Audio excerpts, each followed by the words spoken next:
Hello, hello. I am Will Powers from Deep Silver, and I am here with the producer for Mighty No.9, right from Japan, Nick Yu from Concept. Hello everyone, this is Nick Yu. I'm the producer of Mighty No.9 from Concept. So we're going to start out and just run a trailer real quickly. This is the first gameplay trailer that we've ever released for Mighty No.9 to give you an idea of the type of gameplay you can expect from this action-packed 2.5D side-scroller.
All right. So the tagline in that trailer is it's called "Beat Them at Their Own Game." Right. Can you tell me what that means to you, or what that means as a studio, what you're trying to accomplish?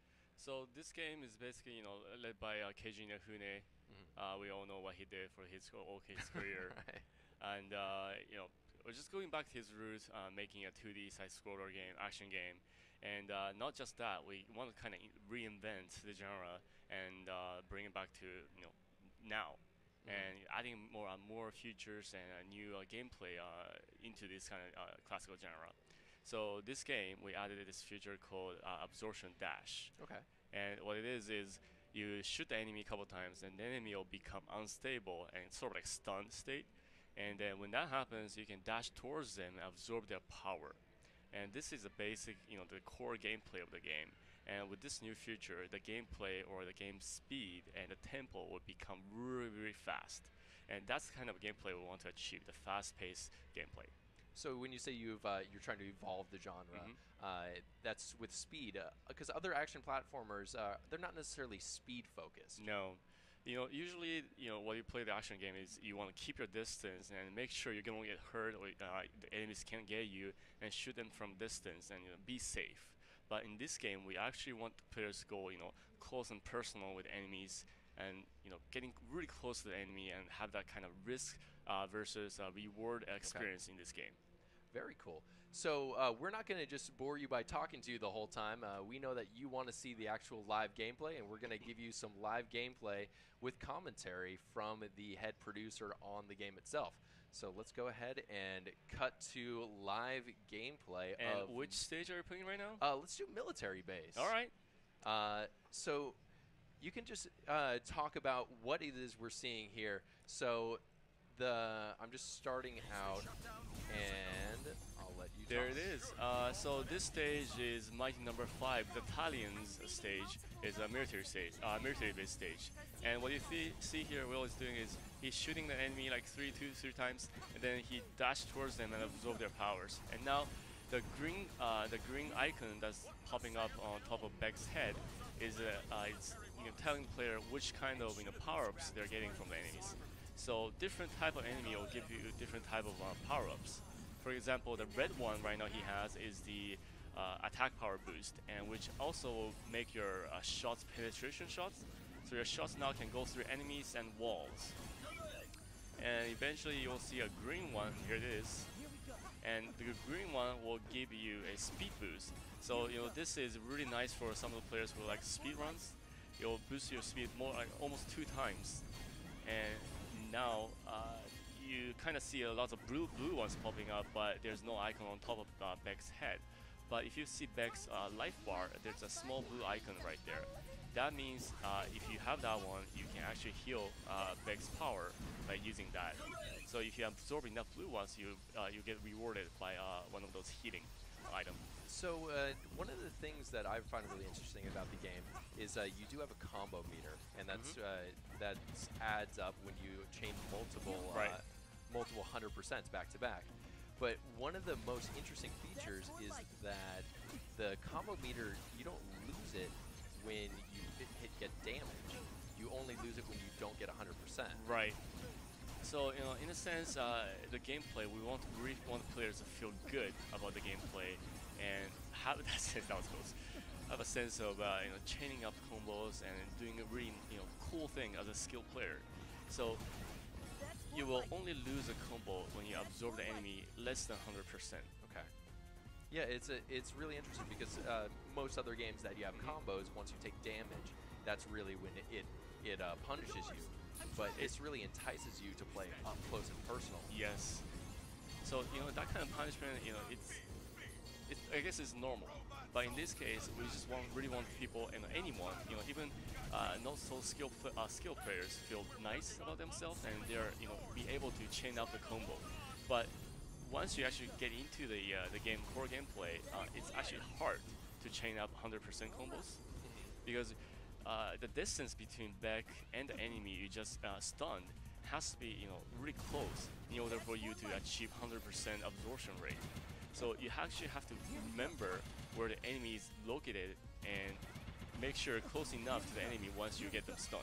Yeah, I find myself starting to count how many hits it takes to stun one enemy. But if you wanted to, could you play without dashing through enemies? Definitely. You can actually just keep shooting at enemy and defeat them that way. But that won't will reward you any bonus or anything like that. But for some players that's more normal to them and feel more comfortable that way. Then by all means do that. Very cool. All right. So what kind of difficulty scale are we looking at with this game? So with this one right now you're playing, I think it's a normal difficulty, and we have total 4 different difficulties. So that's normal, hard, hyper, and also something called maniac. Can you explain what hyper and maniac are? So hard and hyper, this is just increasing the enemy's defense and your less power to your shots and all that kind of stuff.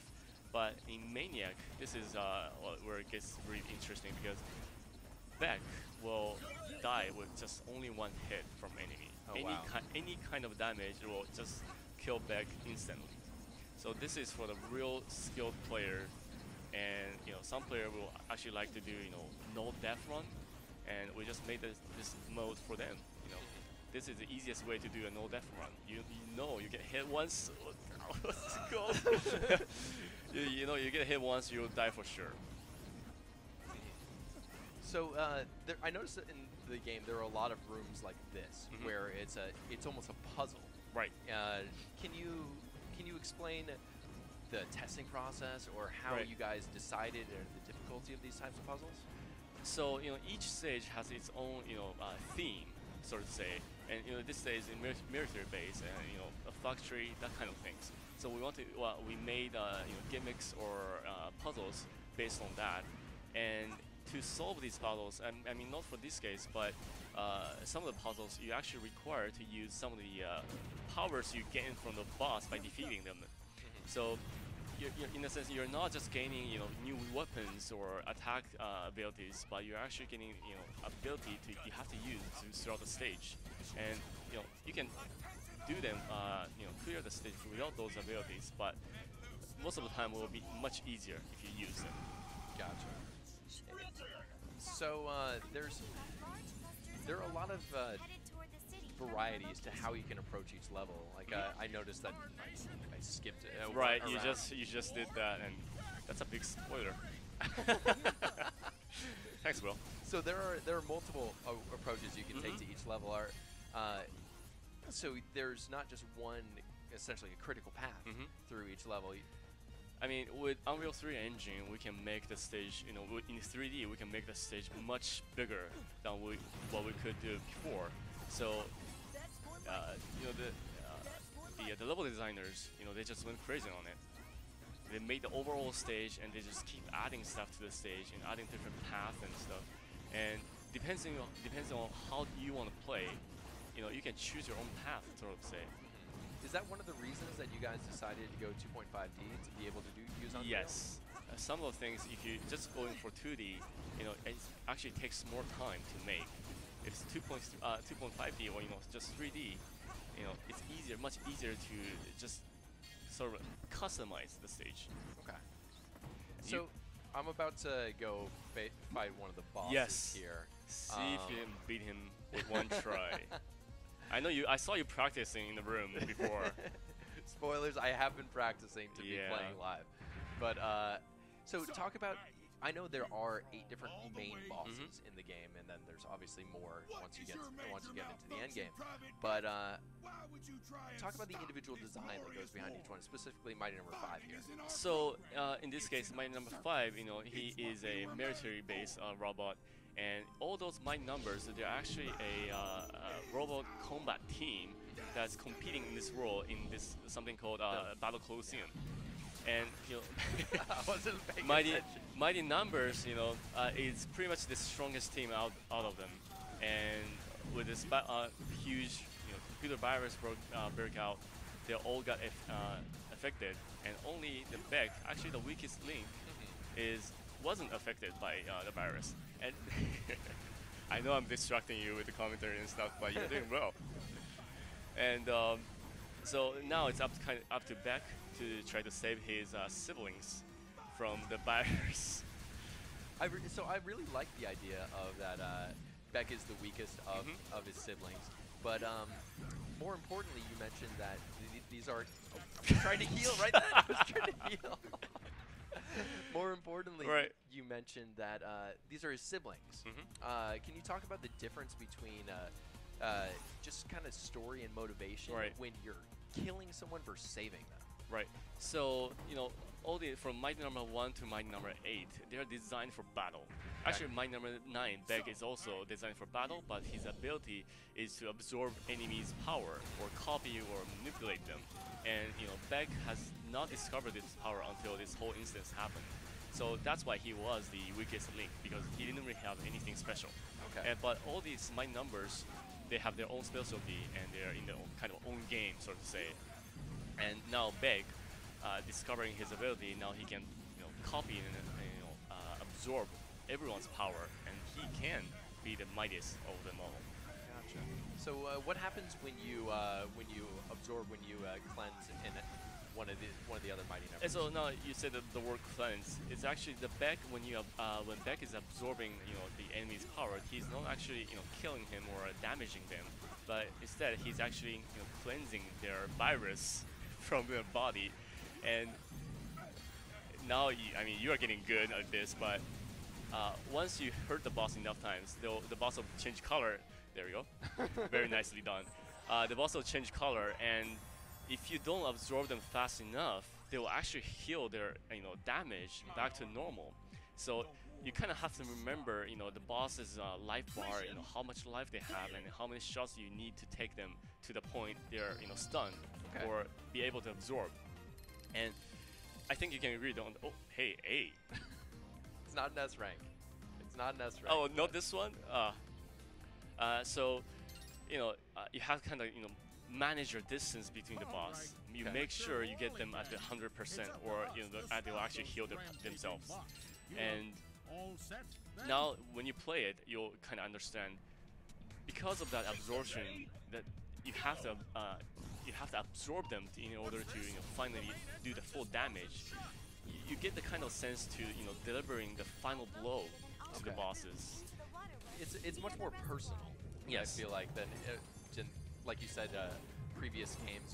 You kind of sit on the sidelines. Sit on the sideline and just keep shooting them until the point they, you know, they die or something. Right. But this one, you actually have to deliver the final blow at your will.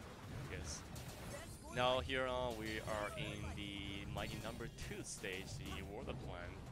and it's pretty simple, straightforward. This is water and ice-based stage. You will see the ice later on, and be careful with the spikes. You never beat them. Yeah, the spikes. It doesn't matter what difficulty you're on; those Nope. are one-hit kill. I mean, that's like the overall rule of this kind of game, right? Spikes, you never beat them. Yeah, don't step on spikes. Don't step on spike or don't run into them. I know it feels good to have this dash at your fingertip, and then you can just keep going. I'll shut up at this point. No, I'll let you focus. You're fine. I'm just sure? gonna do this without. Oh, you're showing off. No, Oh, I'm yeah. gonna go. I'm gonna go out that axis. Cheater. Cheater. So you mentioned one of the things that the dash move's unlimited. So Yes. I can do So you can, dashes if you're, as long as you're in the sustainably. air, you can dash as many times as possible, and you can change directions. And I mean, in this stage, you don't necessarily need it, but in some stage, you actually can have to dash downward Right, and get to the ground fast. down dash like Yes. So that's it. It really does change the gameplay dynamic. Mhm. It changes how you play when the primary gameplay mechanic is based around speed. Hmm. So this is one of the things you learn rather quickly once you Right. once I mean, you start playing. you will learn the mechanic really quickly. I mean, straightforward. Most players can learn the whole core mechanic in 5 to 10 minutes, but that's when the dash will actually get you, because you'll get you get to know the game a lot more, and then you kind of start dashing because it feels good and you're moving fast. But you kind of get trigger happy, Right. and that's when you're gonna run into spikes with your dash. So do you have do people in the office really like Pong? I really have to ask. Maybe in this level designer might like it. Right. I really hate this part. I really hate this part. Because It's very difficult. Like if you just defeat one of them, the other one becomes really powerful, and the shots of the ball they're bouncing around becomes really fast. I mean, it's fine in this part, but the next part, is coming up later. The stage is much smaller, right. so the ball will be bouncing really fast. So just quick disclaimer for the audience. I've played this game quite a bit, so how long would you say have you played? I probably put 20 to 30 hours in this game, and into this specific build Right. of the game. And you're so- still dying. Oh, constantly. But Ow. and getting frozen. But this game's not easy. No, it's but not. at the same time, you mentioned that there are 4 different difficulty modes, and there's Right. a level of accessibility to it. Can you just talk about that a little bit? I mean, the game itself, I'm pretty sure it's for everyone. It's easy to get into, Okay. but it's gonna be really hard to get better at it. Uh-huh. And As I'm to be honest, to be honest, I know you're distracted and all that.